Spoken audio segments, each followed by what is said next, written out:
All right, let's talk about something we've all seen and maybe even felt, the psychology of blame. Why is it that some of us, when things go wrong, our first instinct is to point the finger? You ever have one of those days, or maybe even one of those weeks, where it just feels like the entire universe is conspiring against you? Or, hey, we all know someone like this, right? That person where every single setback is somebody else's fault. Every failure is just chalked up to bad luck. And every challenge, well, that's just an unfair obstacle put there by the system. But here's the thing. What if I told you this isn't just a pessimistic attitude or a personality quirk?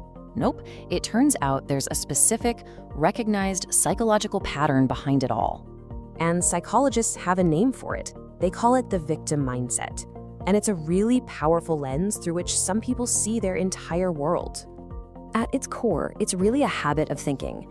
When something goes wrong, the automatic gut reaction isn't to look inward and ask, what could I do differently here? Instead, the focus immediately shifts outward, looking for someone or something else to blame. So you have to ask, why? Why does this happen? What's actually going on in our heads? Well, the answer really boils down to one huge fundamental idea: control. And that idea is called your locus of control.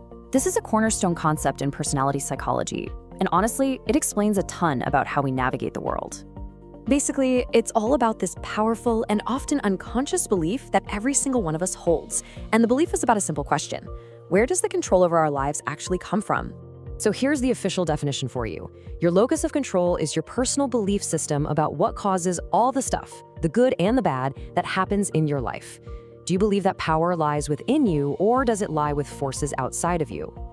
This whole concept really splits into two clear paths. On one side, you've got an internal locus of control. This is the "I make things happen" crowd. They believe successes and failures are a direct result of their own actions.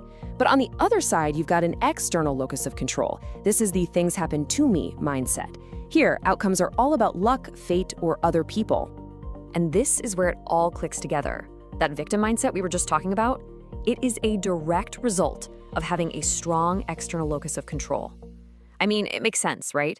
If you fundamentally believe you aren't in the driver's seat of your own life, you'll naturally feel like you're just a passenger getting tossed around. But look, this isn't just some philosophical difference in how you see the world. This belief system has real, tangible, and measurable consequences on how people think and feel. So let's take a look at those consequences, because the research here has uncovered some really profound and often hidden ripple effects from this way of thinking.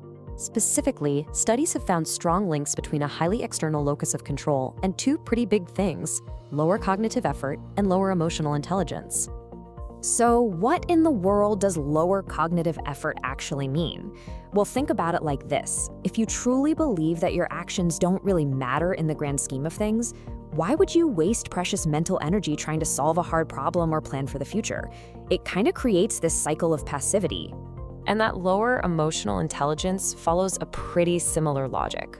It's just a lot harder to manage your own emotional responses when you feel helpless. And it's way more difficult to empathize with others when you're so focused on all the injustices happening to you. This can put a real strain on your relationships. So as we start to bring this all together, you can see how everything really hinges on this one fundamental question of control. And if there's one key takeaway, it's this: our belief about control isn't just a filter we see the world through. It actively shapes our actions, our efforts, and ultimately the reality we actually experience. So it really leaves all of us with a powerful question to reflect on. When it comes to the story of your life, all your triumphs and your struggles, who do you believe is holding the pen? Is it you, or is it your circumstances?